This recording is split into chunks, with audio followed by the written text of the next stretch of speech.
Bienvenue dans cette nouvelle édition de l'Africa Tonight. Voici les titres de l'actualité. Le président Yoweri Museveni va-t-il briguer un 6e mandat? Un projet de loi visant à amender la Constitution a été présenté ce 27 septembre en Ouganda. Il prévoit de supprimer la limite d'âge pour une candidature à la présidentielle. Au Bénin, le contrat de marché public pour le bitumage de 3 axes routiers a passé entre le gouvernement et la société Ofmas International est au cœur de la polémique. Acteurs politiques et société civile réclament des explications. Et puis coup de projecteur sur Ahmed El Elali, un jeune Égyptien de 8 ans doté de capacités exceptionnelles qui offre au public des cascades aussi bouleversantes qu'intrigantes. Mais avant de développer ces titres, 2 résolutions, 2 commissions d'enquête parallèles et que tout oppose. C'est une situation inédite qui a eu lieu ce vendredi au Conseil de sécurité des Nations Unies. Le Conseil des droits de l'homme des Nations Unies a décidé ce vendredi, et malgré l'opposition farouche des autorités de Bujumbura, de prolonger d'1 an le mandat de la commission d'enquête de l'ONU sur le Burundi. Dans le même temps, une résolution pour créer une autre commission a été votée, un texte présenté par le groupe Afrique et cette fois soutenu par le gouvernement burundais. Le pays se retrouve donc avec 2 mécanismes contradictoires. C'est une mesure qui passe mal. Des manifestations ont éclaté ce jeudi à Kampala contre la suppression de la limite d'âge pour la candidature à la présidence de la République. Il faut dire que si le verrou est levé, le président Yoweri Museveni, au pouvoir depuis 1986, pourrait se représenter en 2021. Patricia Solange-Dubois. De nombreuses personnes se sont rassemblées à Kampala pour manifester contre la nouvelle loi qui supprime la limite d'âge du candidat à la présidence. Très contesté, le projet de loi a également provoqué des protestations de la part de certains membres du Parlement. Ainsi, 25 députés ont été renvoyés mercredi 27 septembre pour avoir provoqué des heurts lors de l'Assemblée nationale. Nous ne l'autoriserons pas. Nous n'allons pas nous incliner. Nous allons nous lever et défendre la Constitution de l'Ouganda. Nous la défendrons coûte que coûte. Les jeunes nationalistes se battent pour améliorer la démocratie ougandaise. C'est le cas de Robert Kyagulanyi, alias Robert Wine. Ce musicien de 35 ans, élu député en juin 2017, espère changer la donne. Nous voulons provoquer des changements politiques. Nous voulons que les gens s'impliquent. Lorsque les gens s'impliquent, il y a des changements. Cette conscience de masse vise à changer nos vies. Et si nous voulons changer notre vie, nous devons changer le leadership. En 2005, la limitation à 2 mandats présidentiels avait été abolie par un amendement constitutionnel permettant ainsi au président Yoweri Museveni de se présenter pour un 3e mandat. La modification de la Constitution permettrait au chef de l'État de briguer à 77 ans un 6e mandat. Fermeture des frontières territoriales et maritimes, suspension des transports par moto, interdiction de se déplacer entre les localités et interdiction des réunions de plus de 4 personnes dans l'espace public. Telles sont entre autres les mesures prises par les autorités camerounaises dans un communiqué rendu public ce jeudi 28 septembre 2017.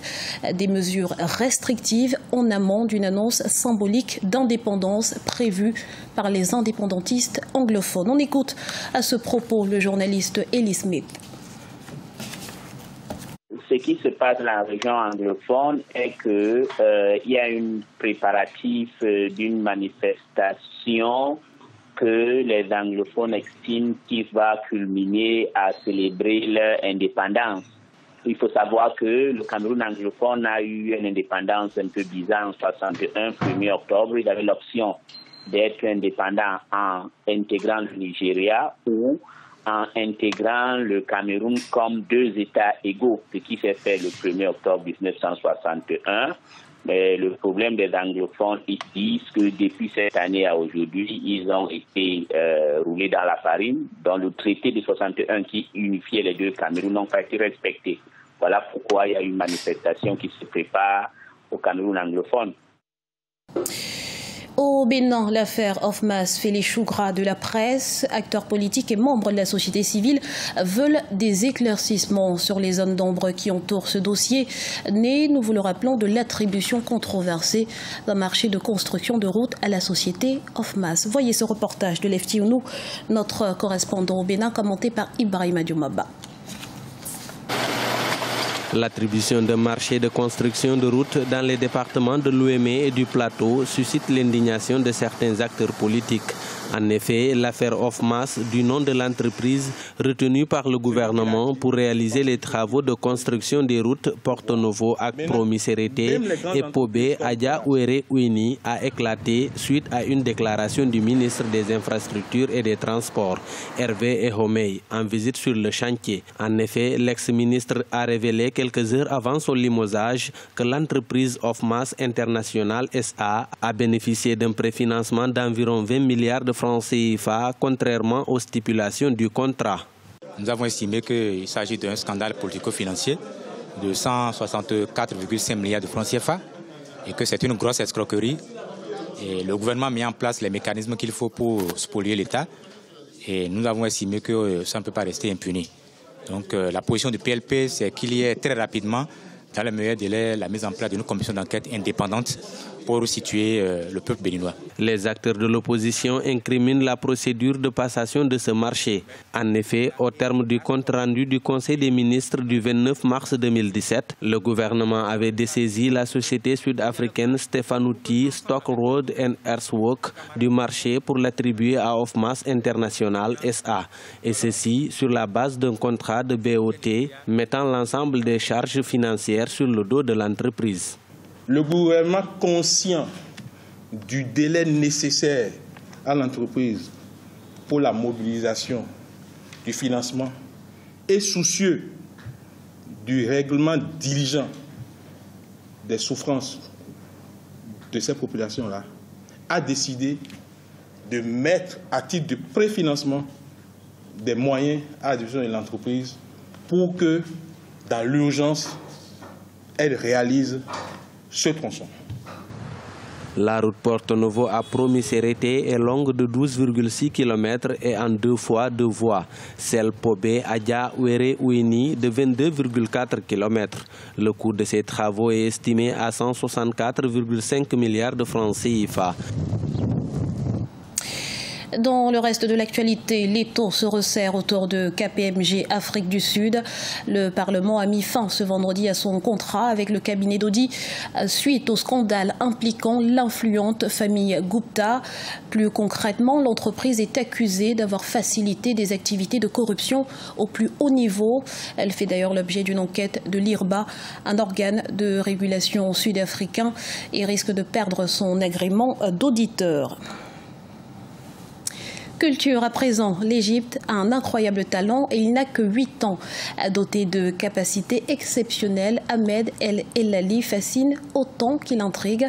Portrait d'un personnage hors du commun avec Siamlo, Victoria Sedi.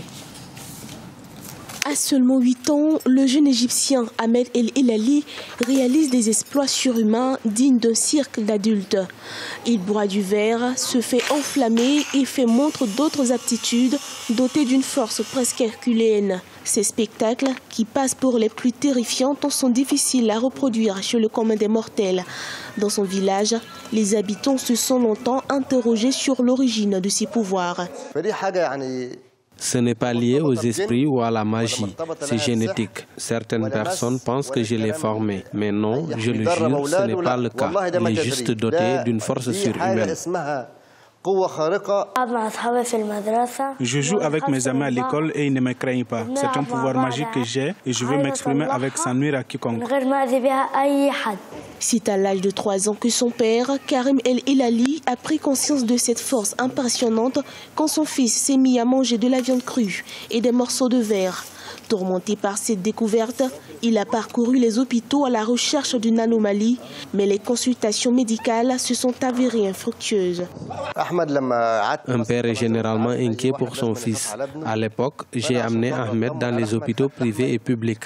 Nous avons fait des radiographies et même des scanners cérébraux, des IRM, des électrocardiogrammes pour savoir si le verre était digéré. Dieu merci, les médecins m'ont réconforté. L'énergie d'Ahmed dépasse toute autre force humaine. Karim El Hilali pense que son fils tient ses pouvoirs de certains aïeuls, des héros arabes du XIe siècle.